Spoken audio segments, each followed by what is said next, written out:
Welcome to everyone who's joining live, and hi to everyone who's going to be watching this webinar and recording. We anticipate quite an attendance today. This is obviously a very hot topic in FemTech, probably in any tech sector. How to raise money is always a very interesting topic for founders. So let's kick it off. So good afternoon. The topic of today's discussion is raising your first round. Hi, Dominnique. Your first round as a FemTech startup. As I mentioned, it's one of the most anticipated webinar topics we have. We have an amazing panel to unpack this topic, and we're going to talk about everything from strategy to valuations to getting very real and practical about the fundraising process. I'm just going to quickly introduce FemTech Lab before we kick off, and myself as well, and then I'll introduce the panel. So my name is Karina. I will be moderating today. I'm the co-founder of FemTech Lab. We are an ecosystem for founders and cutting-edge innovators in women's health and wellness. And one of the key things that we do is we run an accelerator program that we launched 2 years ago, and we focus specifically on early-stage FemTech companies. We've already accelerated 39 startups. And we are supported by over 200 mentors and advisors, over 300 investment partners, all super excited about FemTech. The next cohort will start on March 1st. If you're still keen to apply, you can do so until January 29. And next week, we're hosting a virtual session where you can ask us literally anything about the accelerator and see if it's the right thing for you. Most of the startups join when they're at pre-seed, raising their very first or maybe second investment round. So again, this topic is super relevant to our community. And we're very keen to share knowledge and insights because knowledge is confidence. A bit of housekeeping before we kick off. I'm sure so many of you are here already with burning questions. So the process for asking questions, we do want to encourage you to ask them during the webinar. We're going to have time at the end. Please use the Q&A at the bottom, and I'll try to pick up as many questions throughout as possible. So finally, I can introduce the panel. Thank you all for joining. First up, we've got Dominnique Karetsos. She's actually, honestly, one of the first people I met in FemTech. I still remember when we met and we were talking about the big future and what we all wanted to do in the space. Dominnique is a general partner now at Amboy Street Ventures, which is the world's first venture capital fund focused on sexual health and women's health technology startups. She's also CEO and founder of the Healthy Pleasure Group, known as HPG. And they have an amazing team of specialists across the world. They're defining, reshaping, and really revolutionizing sexual wellness, health, and tech. And anytime we have a sex tech startup in particular that joins us, we always think of Dominnique and the team because they really rule the space. Thanks for joining. Next up, we've got Kathryn Tingle, who actually recently joined FemTech Lab as an investor, mentor, and immediately brought so much energy and passion as a FemTech angel investor. She's very committed to working closely with her portfolio companies and helping them with their strategy, their roadmap, pitch decks, storytelling, exactly the kind of angel you want on your cap table. Thanks for joining, Kathryn. Next up, we've got Vashali. She's an investor as well and a founding team member at Simsan Ventures. And she's focused on building strategic global alliance between East and West, which we need, and working across cross-border technology and sharing investments and partnerships, community building, growth strategies, fundraising, and in general, providing holistic startup advisory, specifically between UK, Europe, India, and South Korea, with FemTech being quite a global phenomenon. Interesting to hear that sort of perspective as well. Thanks for joining.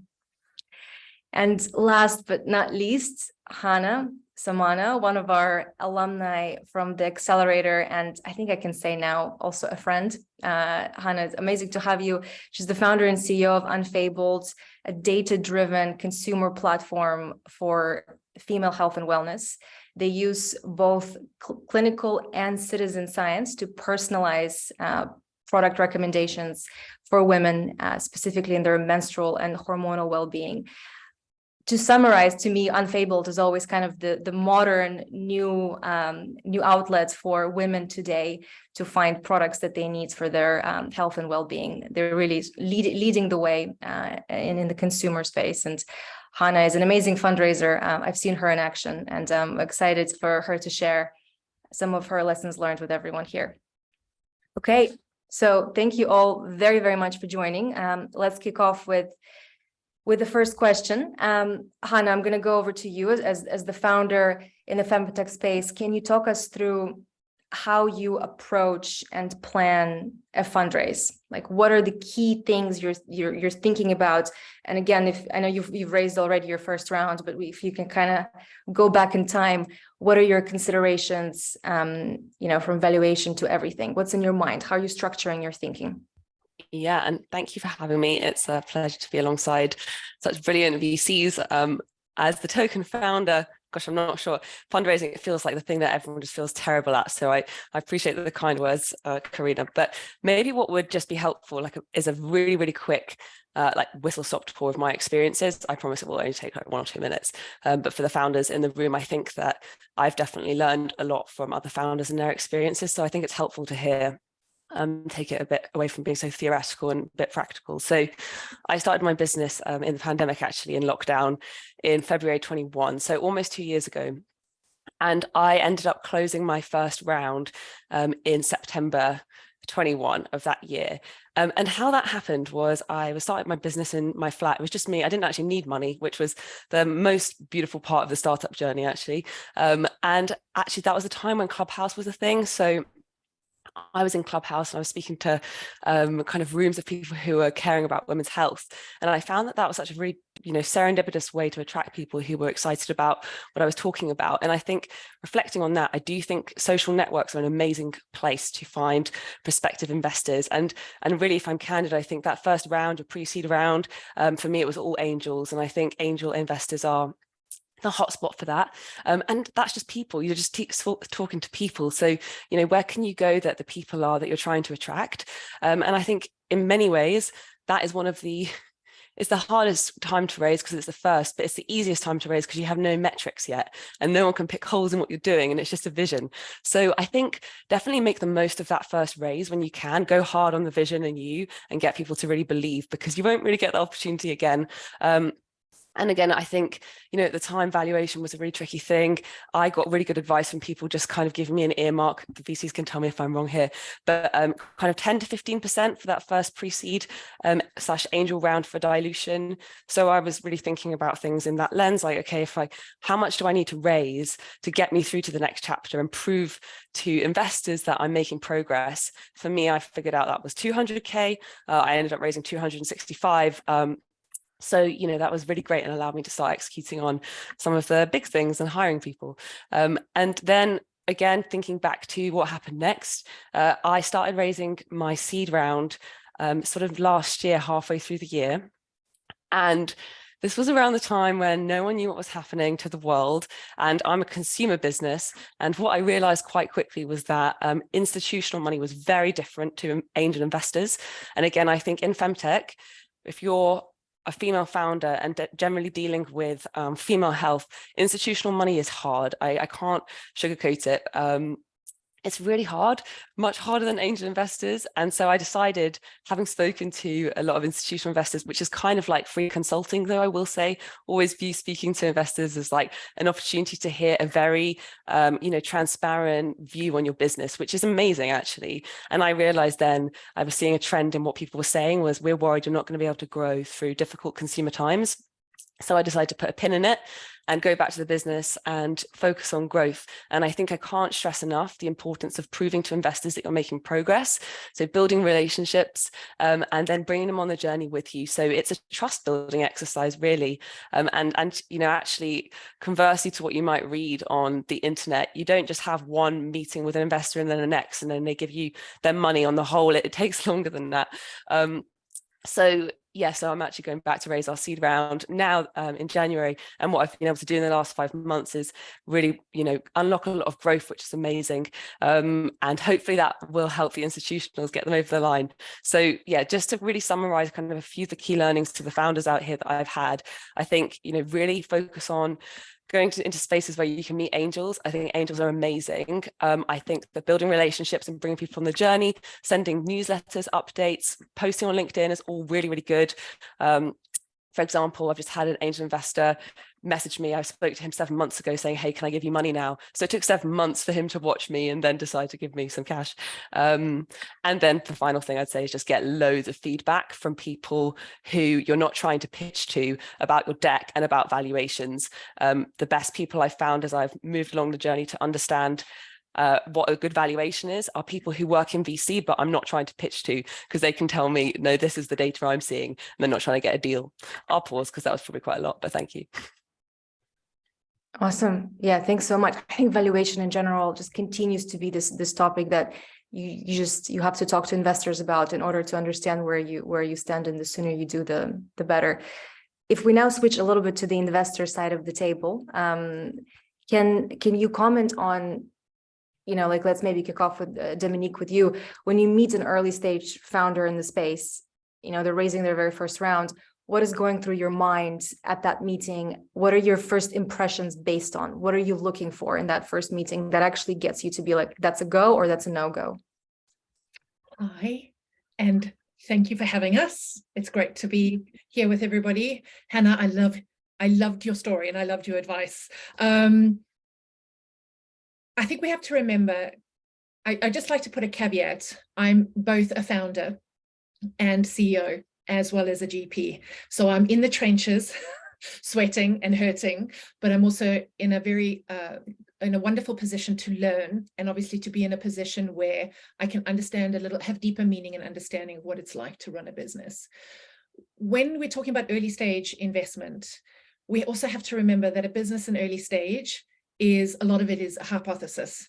So no matter if it's a game-changing technology or an innovation, the thing I look for the most, and let's remember that like ourselves and yourself, Hannah, we were raised out of the COVID era. So we're doing a lot of this pitching online, or like we are today, and not necessarily face-to-face. So there are small nuances that I look for right in the beginning before someone begins to tell me their story. Like, are they prepared? Have they done their due diligence on me? How are they presenting themselves? When we start to sort of get through to the story and the pitch, I like to look at people's scars. How willing are you to show me what you've gone through? What risks have you gone through? What risks are you looking at? What type of personality are we dealing with for risk mitigation? Because this industry is tough, right? And as women founders, it's tough. So we're going to have risk at early stage and even at late stage. So it's really important to get a connection with the person, because at this point, we are investing in the people as much as we are investing in the opportunity, which, like I said, is basically a hypothesis until it's proven or you have some track record.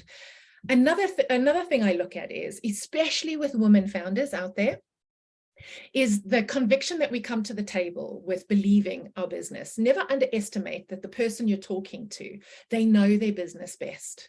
So I don't want to be in a position where we're talking about, you know, whether or not your pitch numbers that have 8 pages or 10 pages. The person coming to the table, I take it for granted that they know their business. But we come as women in business, not necessarily with this conviction. We don't brag enough about our capabilities. I also look to see who are the people that they're getting to follow them and come on the journey when there's no money. That's pretty impressive and pretty powerful. And then resilience. Those are the conversations I want to have at the table, more in a split You want 30% of the presentation, and 70%, I want to get to know you. I want to get to know your people. And yes, of course, I want to know numbers and money. But before we get there, let's establish resilience. Let's establish conviction and brag capabilities. Let's establish who's following you on the journey. And also, what is your fear factor around money? And that definitely feeds into the concept of valuation. How afraid are we to ask for more than we need versus less? And the valuation and understanding, sense checking around the world and those of our competitors in the marketplace, the economy, yes, all those must be included. However, as women founders, we tend to shy away from asking for what we really need. So whether or not that's a fear factor about, if I ask for more, the potential loss is higher, and that's scary, versus my level of resistance to success. And that plays a part in how we do our valuation.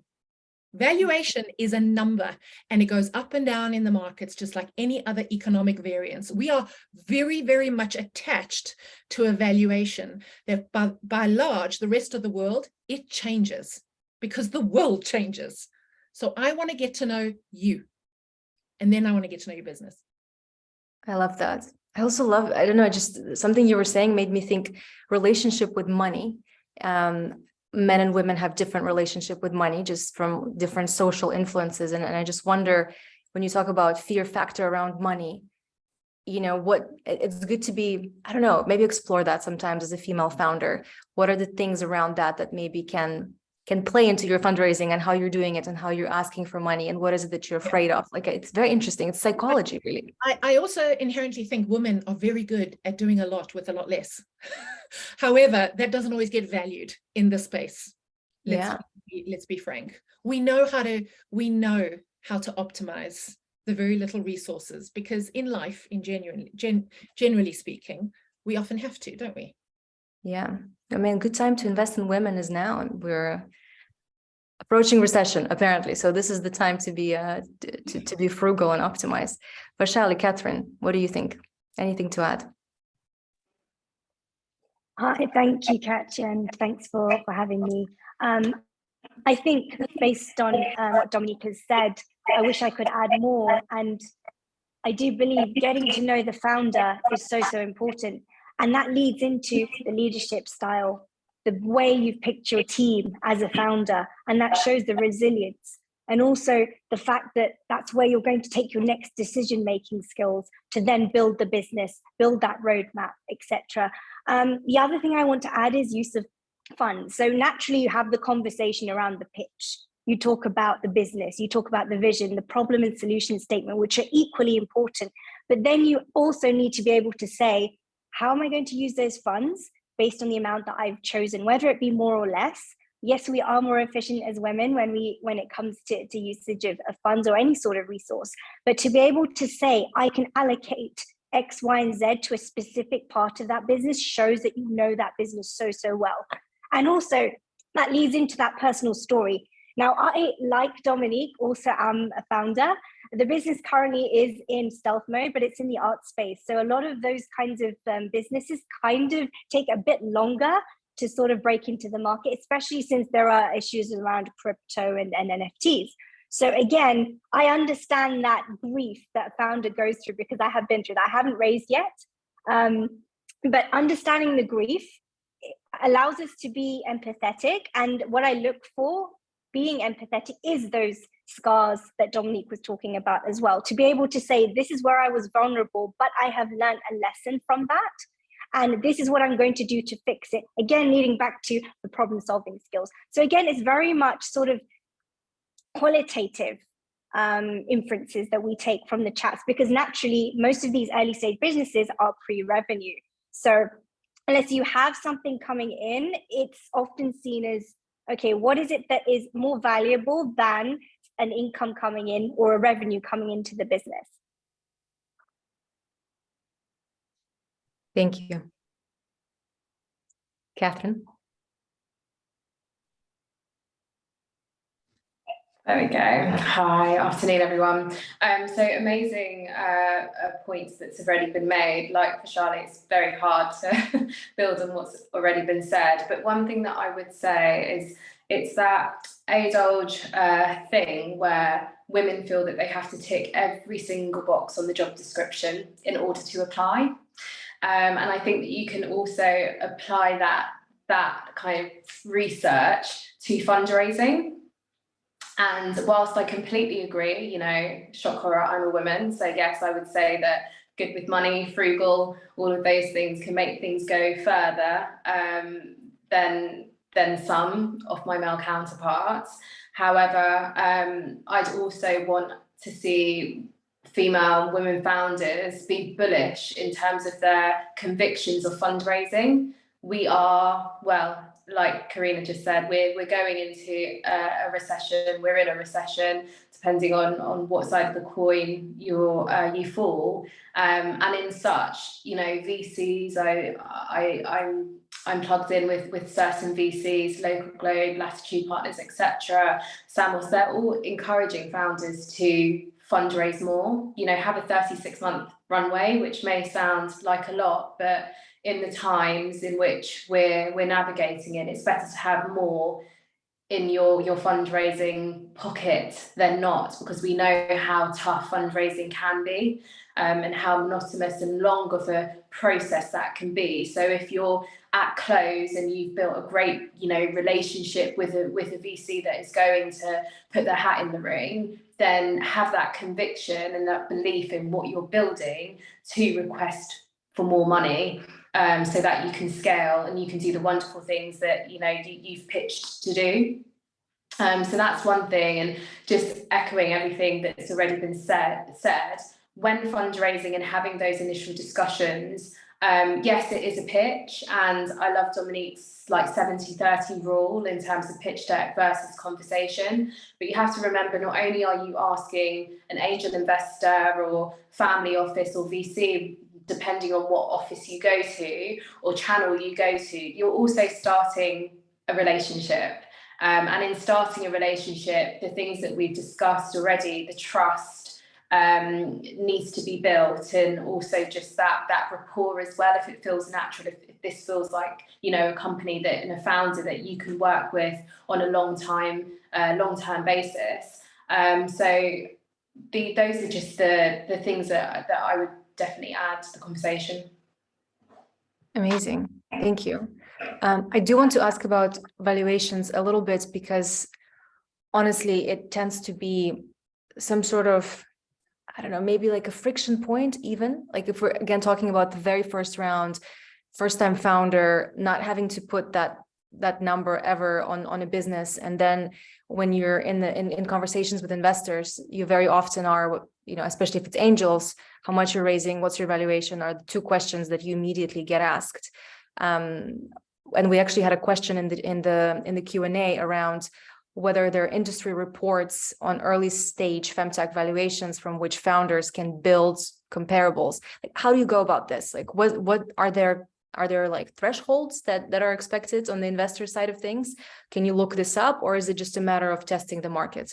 What do you think?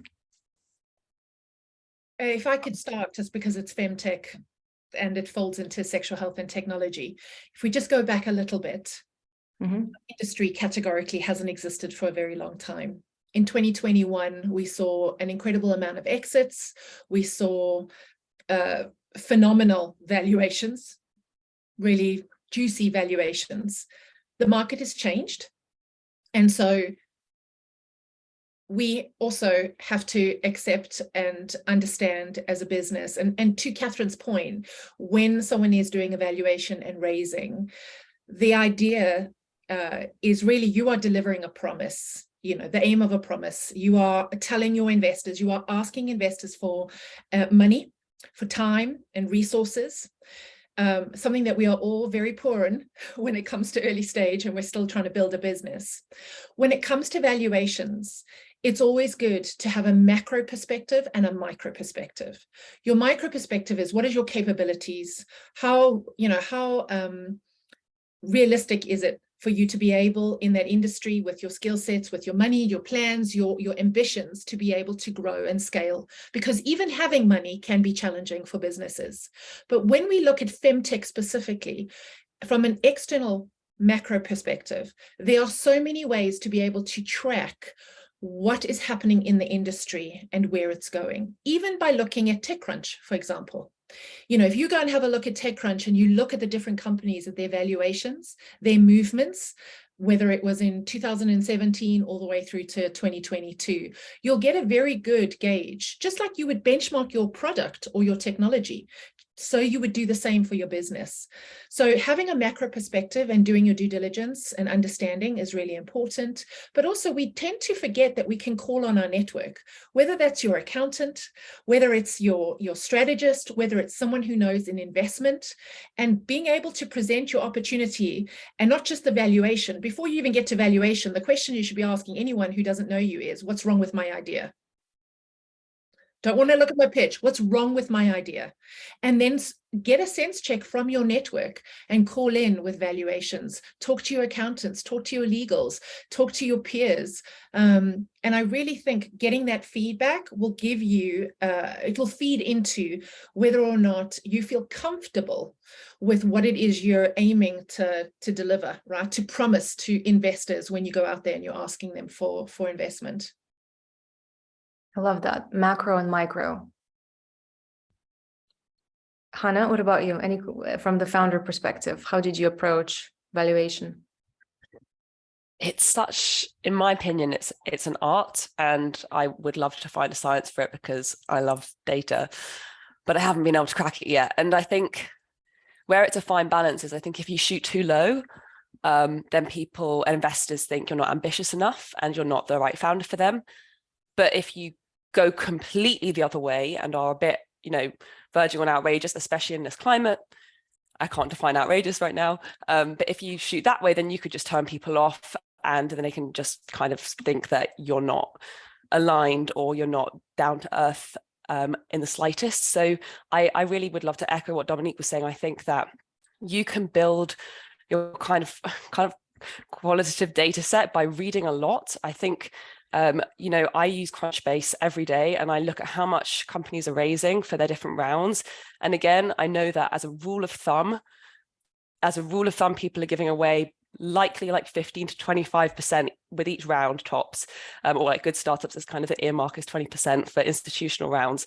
Again, please correct me if I'm wrong, my institutional friends, but that's what I've heard from founders and VCs. So if you look at how much companies are raising, then think about, okay, well, that must be, let's say 20%, and you can work backwards and figure out what they're valuing themselves at. I do think that's a helpful exercise. I have male founder friends, and it's kind of a world apart, and they speak to me and they can't believe how much I've done with how little cash, and they're always saying kind of do more. But I think I don't want to be a Debbie Downer here, but from my experience last year, I will say as a sole female founder, there is a reality that it is literally harder to raise institutional money as a woman. And last year, we know that 1% of institutional funding went to women in Europe. 1%, that's so bad. So, I think it's an art in figuring out, okay, well, how can you be ambitious while also acknowledging, that we've got to convince people still that women should be here in the game and raising money. But I think to caveat that, the right investors for you know that already. So you just, it can be a numbers game finding those investors. Those are my thoughts. Thank you. I was just going to add here that a business itself, and this is me teaching everyone to suck eggs here, but it's an asset. It's something that you've built, it's your baby. And in this context, I guess it makes sense because there are a lot of women here. But what I would say is when it comes to the valuation piece, it's a case of looking at that business as an asset and looking at not only the assets that are tangible, but also intangible or non-tangible. So a lot of FemTech businesses, and quote me if I'm wrong, because I'm learning in this sector as well, despite being a woman, a lot of healthcare businesses are in this space. There is a lot of IP, intellectual property in this space. So to be able to value not only the tangible piece and the intangible, bring that together and then ask for more if required, and then allocate it in the right way. But I just wanted to add my 2 cents there on that piece. Sometimes it is forgotten. I think that's so valuable what you've just said. It is, what is the criteria to build valuation? And I think a lot of founders ask that, including us, when we did our fundraising and we wanted to bring our valuation, what are my golden nuggets, right? Is it critical intelligence? Is it revenue based? Is it the opportunity? Is it market share? Is it my capabilities in what I'm going to deliver? Is it me being benchmarked against that opportunity? What are your specific golden nuggets that will justify your valuation? Because in the beginning, you're justifying it because this is what you have: IP, intellectual property, patents, whatever it might be, critical intelligence. And then it's about delivering what you're hoping to promise to investors. And what you don't want to do is, when valuations are too high, in the opposite sense of what Hannah's just said, you're then finding yourself defending it and not necessarily justifying what you know to be true in your business. But I would also just like to add to that, we've seen in this space a lot of valuation movements. So different terminologies, down rounds, correction valuations, adjustments, however you want to give it a terminology. We've seen a lot of that in the sexual health and technology space and women's health. And what I've come to understand is there seems to be almost a shame around it, almost like a moral shame, where I've had to adjust my valuation of my business because external factors, because maybe something has shifted in the business, whatever it might be. You may have run out of medical grade silicone in the whole of China and therefore couldn't hit the revenue. Who knows? I would really, if anyone takes something away from this event in the future, if you have to shift and reshape the valuation, and it's a difficult decision to make, but please don't be shamed. These things happen, and in business, the valuation shifts and changes. And it just shows us that you are a leader that is adaptable. You understand when you're having to make tough decisions, and you're setting your business up in it to take advantage. And it is a considered decision, of which many people in business and founders and CEOs who are maybe our counterparts would never dream to justify why they've had to do a valuation correction. Nice. Thank you. This is a really great insights on how to think about this, both from like practical perspective, but also, again, kind of macro, almost mindset perspective as well, which is so important. I have a question in the chat, a bit of a practical one to throw in, around safe note negotiations before having an established valuation. Has anyone had experience with this? Do you have any particular lessons learned on that, convertible or safes, when you don't actually set a valuation? I'm happy to just jump in first, because I've been through this personally, and I think safes or ASAs, they are amazing and a really, really incredible resource for founders to learn about and then be able to take advantage of. So again, just as an example, over the summer when I'd been raising for our seed round and decided to put a pin in it to then show the VCs that we could grow in this climate. But there were some amazing angels who said, well, yeah, I'm in. So I brought those guys in on, and gals in on ASAs. And I think that, there's a lot more flexibility. The reason in many ways why it's beneficial as a founder to do that is to save you the effort and the energy in really thinking through your valuation and justifying it too much. That's the point of them, in my opinion. And I think if you're finding yourself spending a lot of time negotiating and figuring out the terms, then that's kind of going against what they're there for, in my humble opinion. But I do think a couple of key things to be aware of, depending on the value of the investor and how close the ASA is to a round, they probably will expect a discount, and that can really range.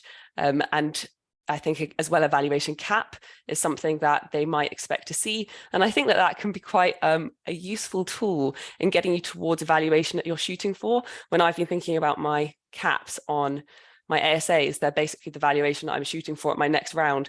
So I think there's like a slight psychological thing here as well. But that's just a few tidbits from my experience. And if there are any founders who'd like to learn more, honestly, just drop me a message on LinkedIn or something. I'd be really happy to share. A final thing is Seed Legals is a very useful platform if you're a UK-based founder for getting things just set up. So that's hopefully a helpful recommendation to some of you. I have to second that. We definitely would recommend, and also do recommend, Seed Legals in all legal documents and assistance and support in doing your raises. They're very trustworthy. Amazing, super helpful. And especially, I think also in the UK, where I mean, if there are UK startups in the chat that don't know about this, but in the UK, there's a tax relief scheme for angel investors called SEIS and EIS. And that is usually, you know, when you raise that, usually you secure that with an ASA. So it's quite a useful instrument for that fundraising. Okay. Next question. I guess something we have to address, and it's been kind of mentioned a few times, is pitching female health solutions to male investors, especially since we have, everyone is smiling. It's obviously, we've discussed that it's harder for women to raise institutional funding, but also, you know, if you're coming in with, you know, maybe sexual wellness product or menstrual health product, and let's be real, you know, majority of angels are male, and you are gonna start coming into more and more of these meetings. How do you address that? How do you pitch that? Do you completely remove the emotion out of it and just focus on the business side of things, or do you actually try to get them on board with the story?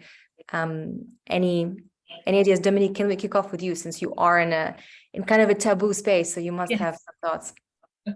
Everything about us is taboo. I think it's important to differentiate between the lack of investment in women as a whole. Just in the UK, 1 pence for every pound, right? Catastrophic. 2% globally. That's a policy and power war that needs to change, and we're not going to conquer it today. But when we're speaking about women's health or FemTech health, and it's being offered as an investment opportunity to our male counterparts, we have a few barriers, right? Health, women's health, or anything between the belly button and the knees, in our case, is being categorically ignored for centuries. So historically, it means there's been no research, there's no innovation, there's no mainstream communications. And so what you find is there's a relatability gap, otherwise known as an education gap. So when you're considering your audience and who you're talking to, whether it's your hubby's mate, dinner table, or an investment, remembering that you're having to convince somebody about menopause or menstrual pain that has no relatability. You don't have to convince our male counterparts to invest in IVF because they all want a legacy. You don't have to convince male counterparts why life could be better and the quality of life could be better if they are experiencing erectile dysfunction or loss of libido. But many of our male counterparts, and this is where it's important, because it's important to create an allyship, right? And that comes through education. If you ask most general sweeping men, their understanding of menopause is their partner stealing the covers and opening the windows in the midst of winter. There isn't a lot of understanding, or menstrual pain.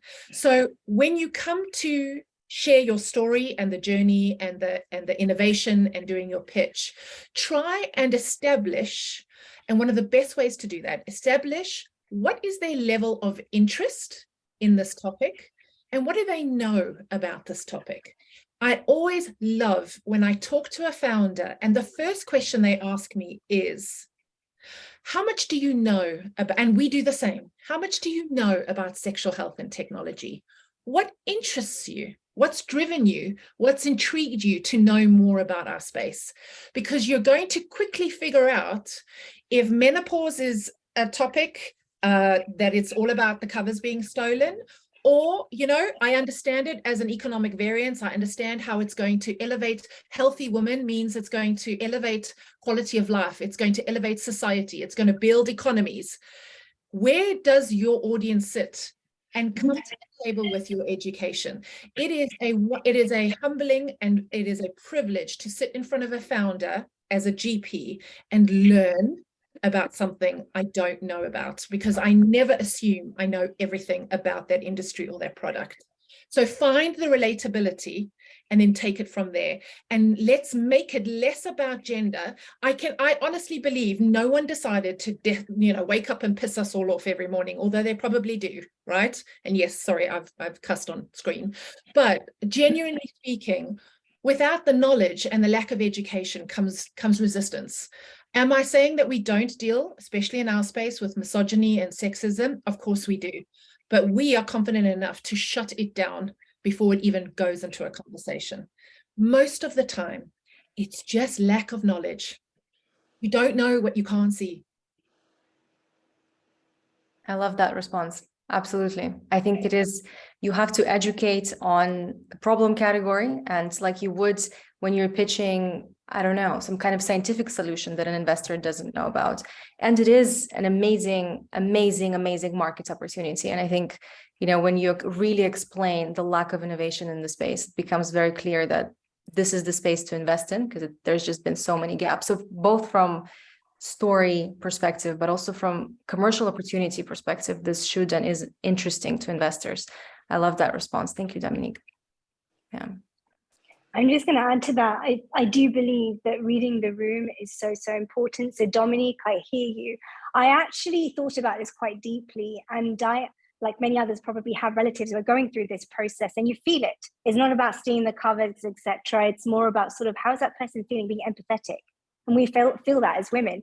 But yeah, reading the room, super important. But the analyst hat I put on, I thought about this and thought, what about bringing everyone to the table to understand? Yeah, it's the education piece. But I was looking at some data, and this might be useful to do for the UK, but I found data in the US where gynecologists, about 41% of them are male in the US. So bringing those types of people to the table at senior levels, they might be chief medical officers of certain institutions, bringing those people to the table who understand that topic really well, I think that would make a big difference. And again, with that difference, what you'll find is there'll be more data, there'll be more awareness being raised. And therefore, you'll find that those conversations that are happening, they'll be more open. So rather than someone saying to you, if they're a male investor, what is FemTech? Or what is the solution you're looking at? I don't understand menopause. It's like, this is the next hot topic. This is where we have markets on the globe that don't have access to this. And we're talking markets which may be rural areas in developing countries. So emerging markets are sometimes seen as that. Or you've got the advanced areas in APAC, the APAC region, for instance. FemTech is going to grow there, but there's no exposure. So that's where opening up that conversation, making it more common to have that conversation. So removing the T word, the taboo, but in a way that's more sort of related to the scientific element and also the business element. So being able to use the science to sort of solve that problem solution statement in the right way. So yeah, that's my 2 cents there. I would add that there's no dirty words. So there's no dirty words when pitching, when speaking with investors. We're all adults. And it relates back to some of the conversation that we were having previously about conviction. Your passion as a founder is what really inspires your investors. So Karina, your opening statement is, you know, should you just focus on the business? Well, no, focus on the problem, focus on you, because that's what's going to really drive your passion. That's what's going to allow you to educate your audience well. To a degree that they're going to walk away from that discussion with you, whether they invest or not. They will remember something. You would have upskilled them in something that is meaningful. 50% of the world's population is women.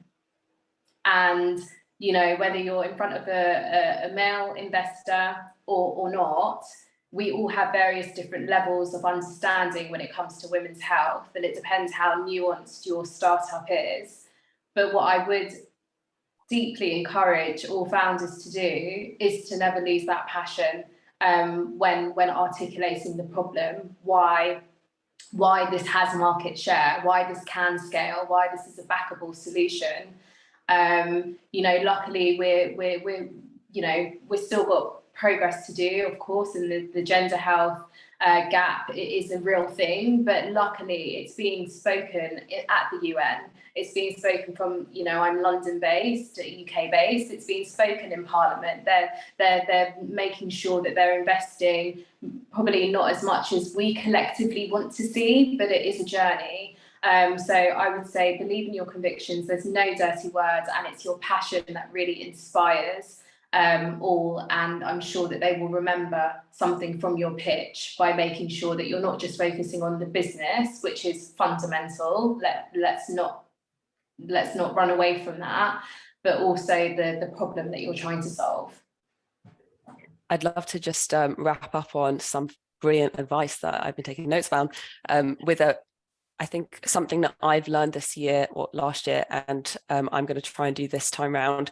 And I think it's especially relevant for male investors, but also for female investors.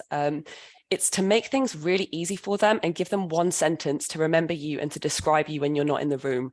I think that is really what is going to define your success or not, is when you're not there, how are people going to talk about your business and you? And I think sometimes with FemTech, we're so passionate that when I talk about the problem, there's 5 different problems I want to talk about. And actually, I think it's making it so simple. Give investors one sentence that they can go and speak to their, investor kind of committee around, or their partners or their kids. So really simple language, and just repeat it again and again in emails, in your deck. And I think that will help a lot, whoever your audience is.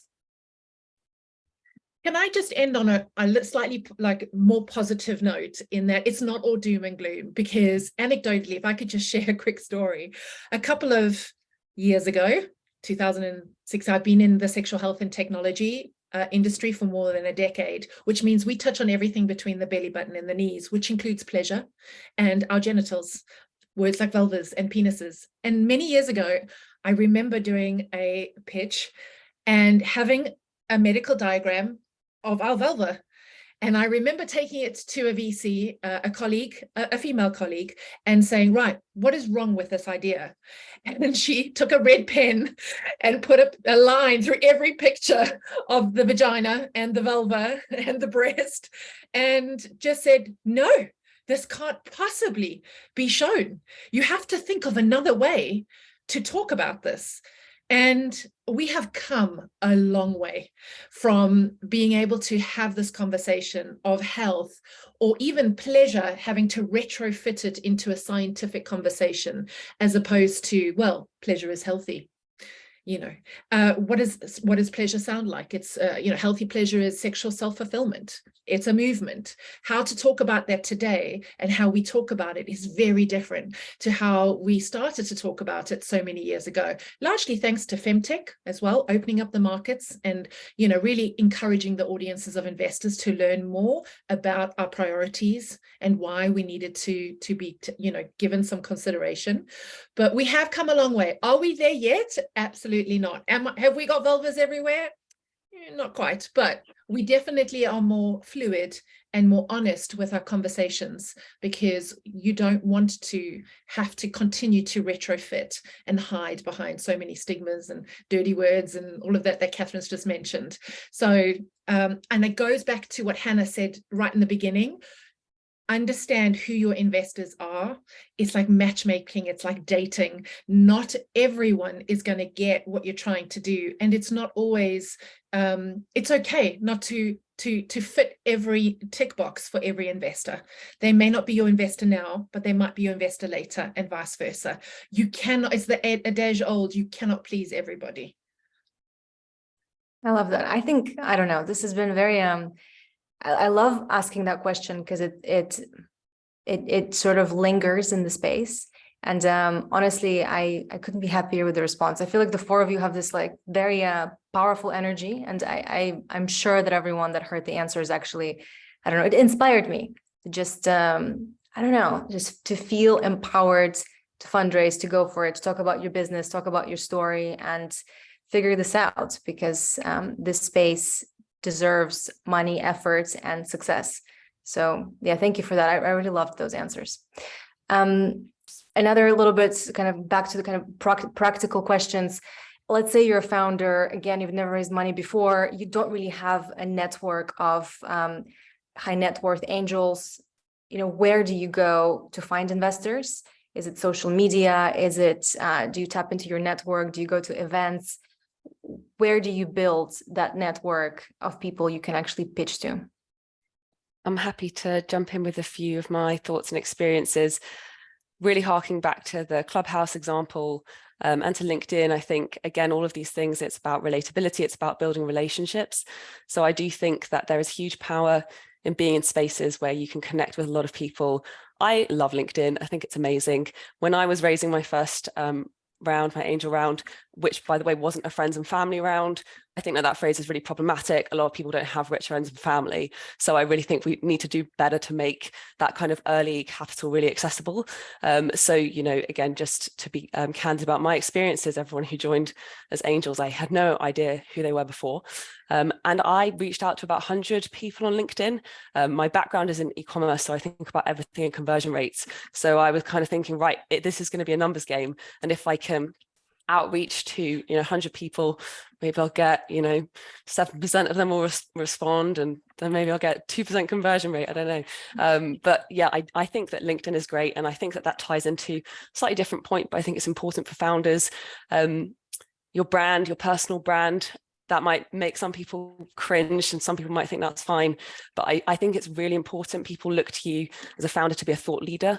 So I think as uncomfortable or not as it makes you feel, I think you really have to invest in sharing your thoughts on LinkedIn and keeping people abreast of your news. And I think that that's a really great way to attract angel investors, but also don't underestimate the value of cold outreach. Just hang in there and remember that it's all about conversion rates.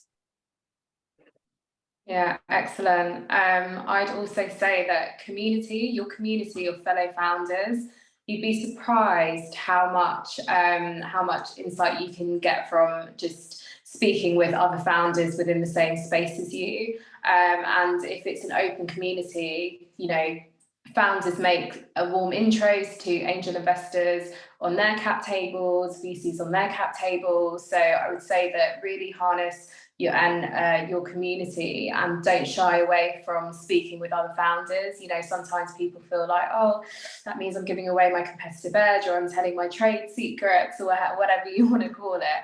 But actually there's got so much power in community. Also accelerator courses and programs, exactly. Hashtag FemTech Lab. I didn't ask her to say that, but yes. It's also an excellent way of being plugged into active angel investors in your space, as well as VCs, being able to pitch, being able to practice, really refine that pitch deck. All of these things matter.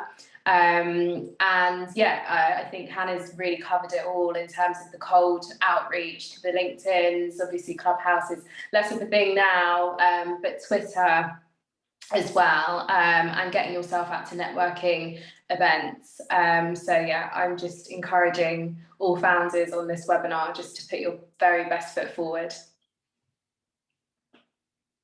I'm just going to bring a different perspective to this conversation, where when we think about an investor or someone who wants to really help our business grow as a founder, and this is me putting the founder hat on, when you think about the angel, the super angel, the syndicate owner, the VC, they all have had a journey. They were at one point an angel. They were at one point perhaps a founder, and it's a cycle.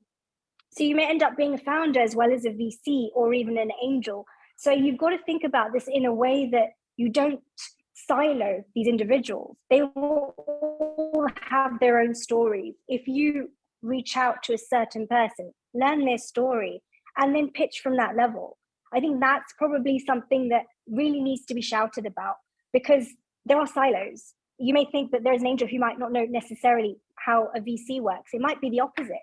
So it's about the storytelling piece, but also knowing that this ecosystem isn't just through different silos or separately linked. It's literally 1 + 1 is 3 as a synergy.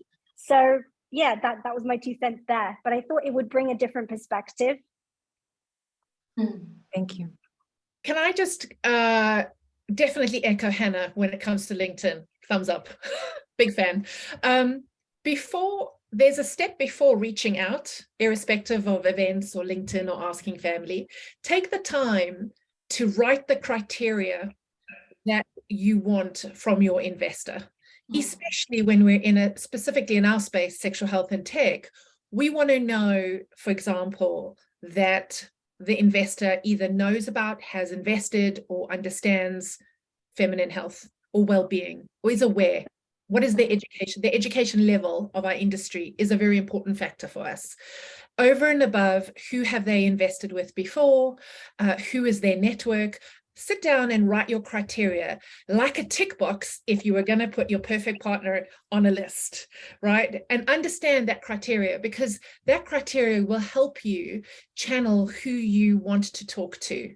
And then following on to Hannah's great comment that I know you've said, but I just want to echo in case people forget, your comms and your consistent communication to whoever you are talking to is absolutely key.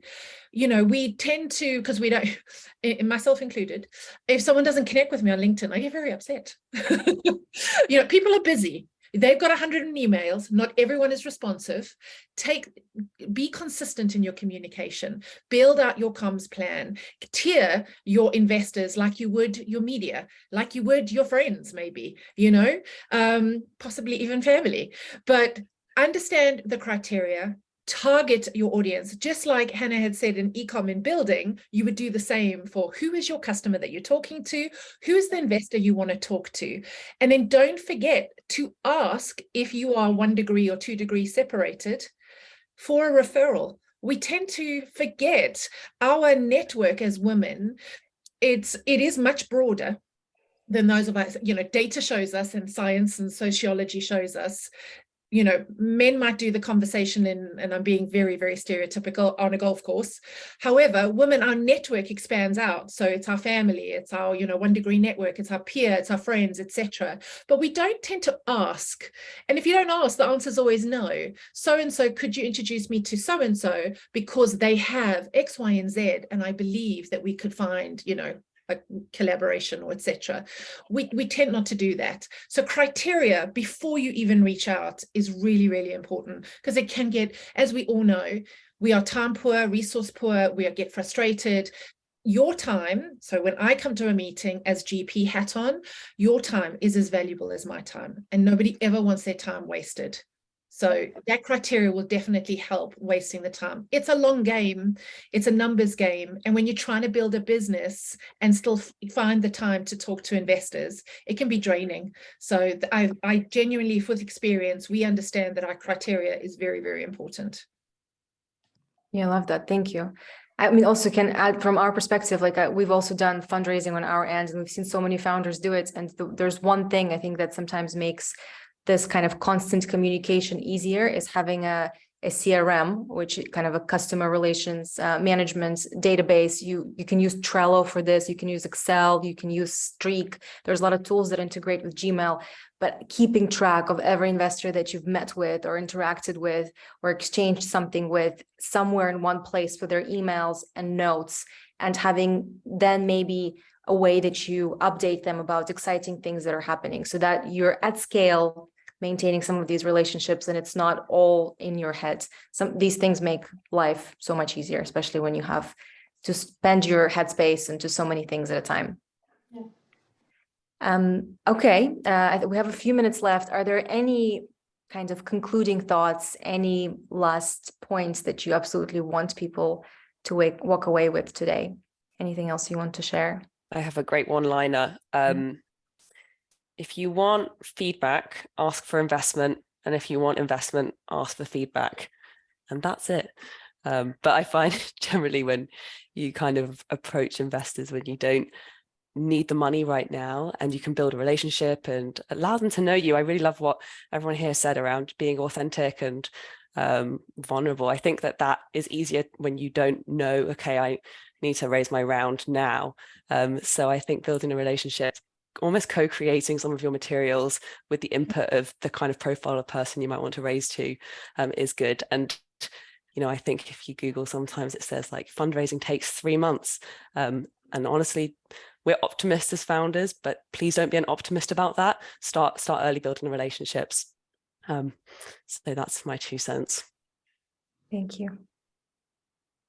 Anyone else? Yeah.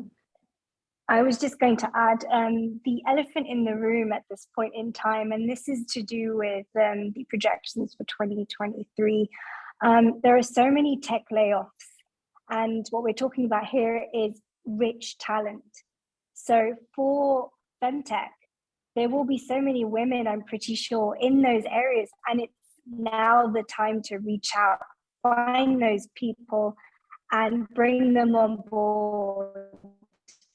And at this point, because there will be probably more than normal, my inferences, my thoughts, it's like something that seems logical, but maybe people aren't talking about it, but there will be access to this type of talent that we're going to really need, whether it be e-commerce, engineering, technology, STEM, all those different places. And this is by following the news and naturally TechCrunch, etc.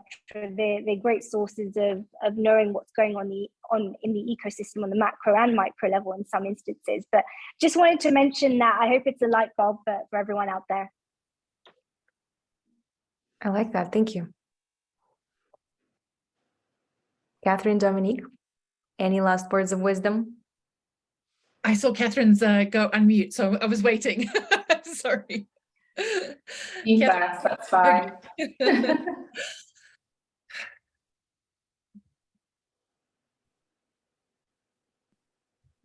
Business is tough. No matter which angle you come from, business is tough. Doesn't matter gender, market, it's tough. I think in having the skill set to be able to lead and to build, as founders, we have, and I'm a founder that has transitioned into a CEO of a group. I'm very fortunate to have an incredible team support me in every step. That's taken time.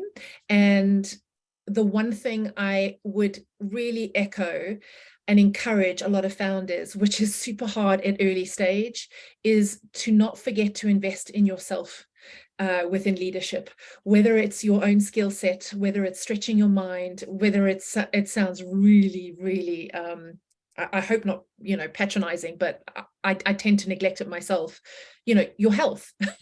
We're all advocating for health, and yet it's the first thing to go when we're all having to deal with the stress. There is no such thing as building a business with no stress. It's how you move through that. And a lot of that we invest in people and our investors and our teams and the product and our baby, so to speak. And we tend to leave ourselves out of the picture or out of the equation. And for many reasons that we could have, another workshop on about it being important for leadership and for your team, taking time for yourself as a leader and understanding what your journey is going to look like as you grow and as you scale and as you soar, as in soar high, not as in the painful bit, which can also happen, is really, really important. And invest in your own skill sets. And one of the skill sets I've really, on a personal note, found that's been an incredible asset is to invest in your voice. In the world of digital age, where you are the narrative for your journey or your pitch or your story, to capture attention, your voice is the first thing that most will listen to in the world of Zoom. Take the time. Your voice is an asset. Your voice is a skill set. And yet we don't, and when I say we, I mean humanity, we don't tend to invest in it. And I've had years as a co-host on BBC Radio, so I understood the value of it from a very early stage, and I tended to neglect it. And I've realized that my voice is a huge implication on whether or not someone actually is going to bother to be listening to me. So it might be that skill set, or it might be something else. But health for yourself as a leader is super important. And as a founder, it's really hard, but I think we have to make it a priority. Love that. Thank you. Kathryn? Yeah, no, fantastic points. It's so important. I would say that speaking to a lot of FemTech founders, there is a nervousness around the macroeconomics right now in terms of, the climate that we're in, that we're forecasted to continue to go in. But I just want to say that, like I've said previously, 50% of the world's population is women. Crunchbase says that this is going to be a $1 trillion market by 2027. And we know that, as we've already discussed, there's a way to go, but the train is left. We're on the journey. I really want you to believe in your secret sauce. And if you're still discovering what that secret sauce of your idea, your startup, irrespective of where you are in that journey, ideation, scaling, whatever, really think, what is my secret sauce here? and don't allow the noise of the world in terms of the macro climate right now to distract you from your purpose and your goal and your vision for what you're building. Thank you. Oh, I love this. I feel inspired. I don't know about everyone else, but I'm feeling very good about this webinar. Thank you so, so much. I think this was super insightful, inspiring, empowering. Really, really appreciate you and all of your time and all of your insights here today. And thank you everyone who joined, who introduced themselves in the chat. There's a lot of thank yous and gratitude in the chat, by the way. So really, really great past hour. Just a reminder, next week we're doing another webinar on Thursday. My co-founder Katya and I are going to answer any questions you have about the accelerator or whether it's the right thing for you, or just come by and say hi. And then on the 24th of January, we have an open day at the FemTech Hub in London. So if you're in the UK, stop by and say hello as well. But thank you all. Thank you to the panelists. Thank you for everyone joining, and hopefully see you all sometime soon. Thank Thank you. Bye. Thanks, Thank you, everyone.